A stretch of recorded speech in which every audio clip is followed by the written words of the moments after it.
Sugar నియంత్రణలోకి రావాలన్నా బరువు తగ్గాలన్నా just ఉలవలను ఇలా తీసుకోండి చాలు. మన పెద్దవాళ్లను అడిగితే చెబుతారు వేసవికాలంలో ఉలవలు గుగ్గిళ్లు ఎంతగా తిన్నారో. అప్పట్లో ఉలవ గుగ్గిళ్లు తిని కూడా ఇక ఏ ఆహారం తీసుకోకుండా ఉండేవారు. అంతటి పోషకాలు అందులో ఉన్నాయి. మరి ఇక మరుసటి రోజు ఉలవచారు తాగితే ఆహా, ఆ సంతృప్తి వేరు. ఉలవలు ఎక్కువగా తిన్నవాళ్ల ఆరోగ్యం గుర్రంలా దౌడు తీస్తుందని పెద్దలు చెబుతుంటారు. వారానికి ఒకసారైనా మీ మెనూలో ఉలవల్ని చేర్చుకోవాలని ఇప్పటి తరానికి పోషకాహార నిపుణులు సూచిస్తున్నారు.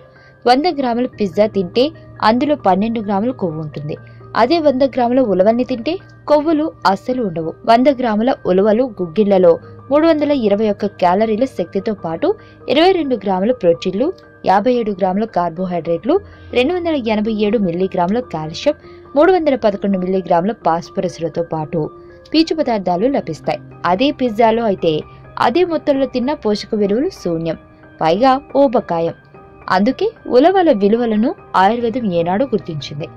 జ్వరం, జలుబు, గ్యాస్ట్రిక్, పెప్టిక్ అల్సర్లు, కాలేయ, మూత్రపిండ సమస్యలను తగ్గిస్తుంది. మహిళల్లో వచ్చే బహిష్టు సమస్యకు చక్కటి పరిష్కారం దొరుకుతుంది. మరి ముఖ్యంగా ఇటీవల కాలంలో అందరినీ వేధించే అధిక బరువు సమస్యకు ఉలవలు భేషణ పరిష్కారం. ఉలవలను సన్నటి సెగ మీద లేతగా వేయించి చల్లారిన తర్వాత మెత్తటి పౌడర్లు చేయాలి. రోజు పరగడుపున 2 చెంచాల పొడిని గ్లాసుడు నీళ్లలోకి వేసుకుని తాగితే బరువు తగ్గుతారు. ఉలవల మీద ఇదివరకే బోలెడన్ని పరిశోధనలు వచ్చాయి.